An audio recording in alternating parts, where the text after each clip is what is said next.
À ce qui concerne la destruction des autels, tu dois comprendre pourquoi Dieu a établi certaines lois devant toi. Il y a des promesses que Dieu a réservées pour toi. Et ces promesses-là ne marchent pas. Les promesses ne s'accomplissent pas. Tu dois comprendre pourquoi.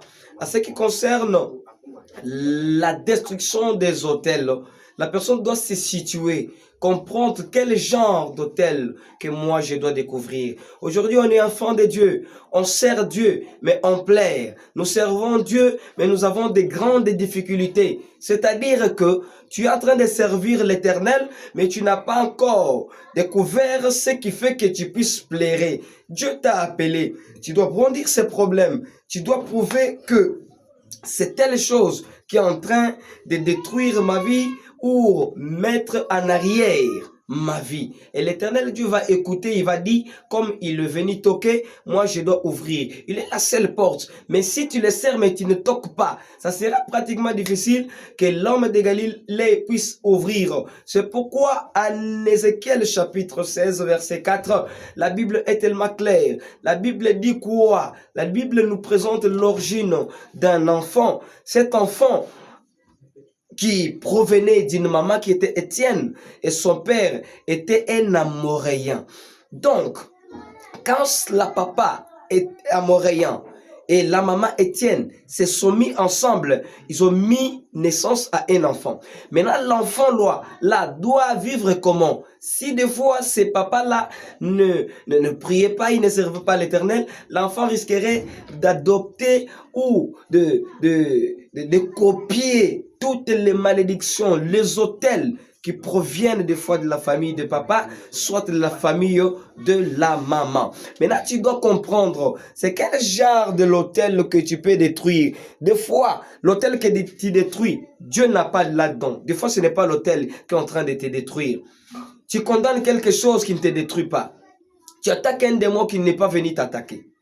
Tu attaques un démon qui a fait semblant, qui passe aussi, mais toi tu l'attaques. Mais tu dois attaquer un démon s'il est venu t'attaquer. Tu dois attaquer la maladie qui te domine. Tu dois attaquer la souffrance si réellement tu es assujetti par la souffrance.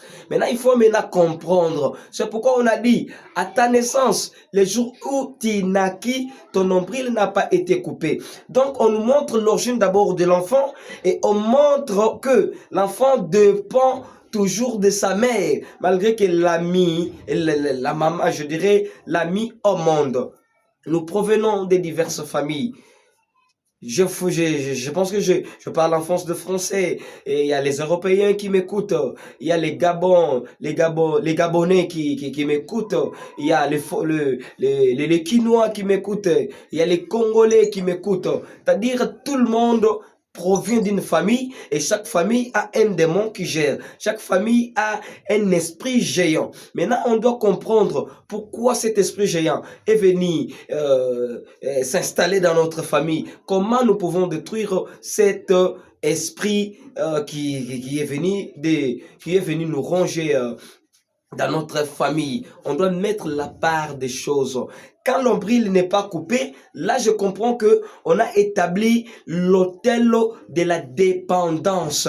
Là c'est selon l'idée d'Ézéchiel 16:4. On dit que le cordon ombilical n'est pas coupé. Quand on ne coupe pas d'abord dans la connaissance, donc l'enfant doit dépendre de la vie de sa mère. Or, quand l'enfant est à l'intérieur de sa mère, quand la maman mange, l'enfant doit aussi manger parce qu'il y a un cordon ombilical qui communique les intestins de l'enfant et aussi l'œsophage ou la bouche de la maman. Quand la maman mange, ça arrive, on tamise, on donne un pourcentage à l'enfant. Mais quand l'enfant maintenant sort, il ne doit pas dépendre de la manière dont il dépendait au sein de sa mère.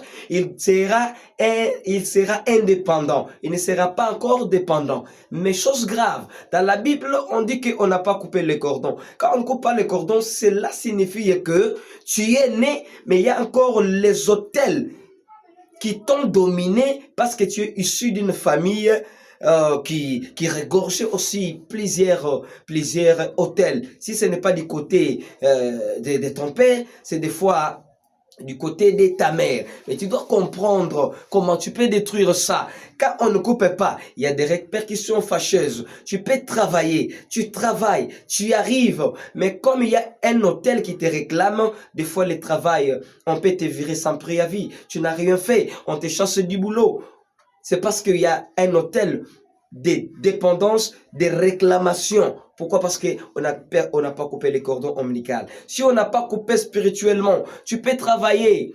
Et quand on te paye, tu ne subviens pas aux besoins de celui qui t'avait fait étudier. Directement, il doit te maudire le travail. C'est détériore, je dirais. Ou soit on te chasse encore sans préavis. Parce que celui qui t'a aidé n'a pas mangé, il doit te maudire.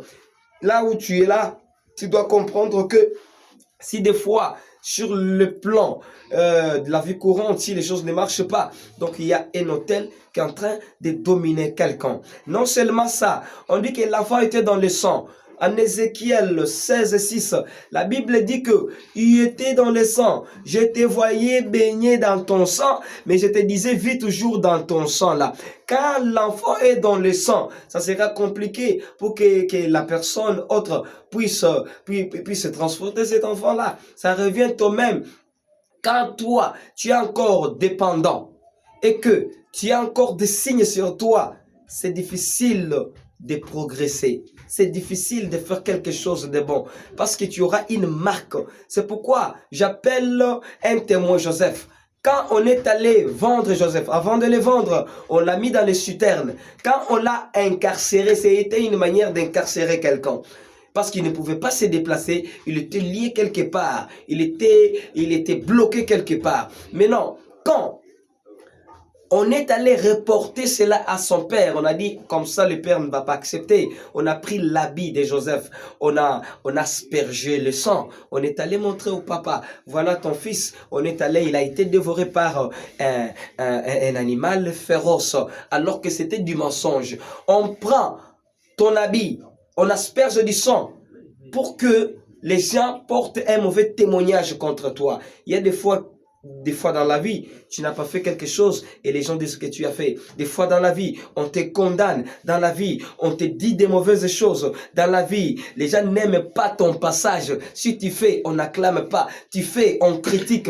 C'est parce que il y a encore un hôtel qui est en train de te détruire. C'est quel hôtel? L'hôtel de sang. L'hôtel de sang, c'est-à-dire l'hôtel de la malédiction, l'hôtel des souffrances, l'hôtel de l'humiliation, encore si j'ai pas encore rajouté quelque chose.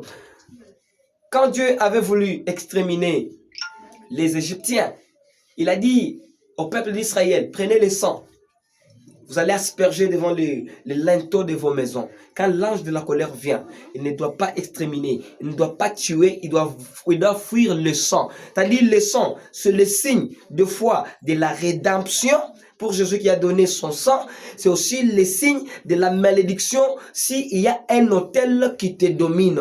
Parce qu'on doit mettre les signes. Tu n'as pas le mariage. On doit écrire sur ton front qu'il est déjà marié. Tu cherches le mariage, il n'y en a pas. Tu as déjà 20 ans, 30 ans, 40 ans. Il n'y a pas le mariage. C'est-à-dire, il y a un hôtel. Mais le Dieu que je sers puisse détruire tout hôtel de célibat. Que l'Éternel que je sers puisse détruire l'hôtel de la malédiction, l'hôtel de la dépendance, parce que à la croix, il a effacé l'acte dont les ordonnances nous condamnaient. Il les a cloués même à la croix, cet homme de Galilée. Son sang, c'était pour la rédemption du peuple. On est là, nous ne sommes pas des saints, mais nous sommes en train de nous forcer pour devenir saints. Parce que un jour, quand il viendra, il sera dans les airs, il doit récupérer les sangs. Mais toi, tu te poses la question, quand l'Éternel, quand Jésus viendra dans les airs, il doit prendre qui? Parce que nous nous disons que nous ne sommes pas des saints. Il doit prendre qui dans la vie? Pose-toi cette question-là. Pose-toi cette question-là. Aujourd'hui, c'est la destruction des hôtels, partie 1. On a parlé de l'hôtel de la dépendance. On a aussi parlé de l'hôtel de malédiction ou de souffrance. Et prochainement, je dois vous expliquer d'autres hôtels et vous montrer comment on peut détruire ces hôtels. Je dis bien, c'est le pasteur Jérôme à partir de Kinshasa. Que le Seigneur vous bénisse abondamment.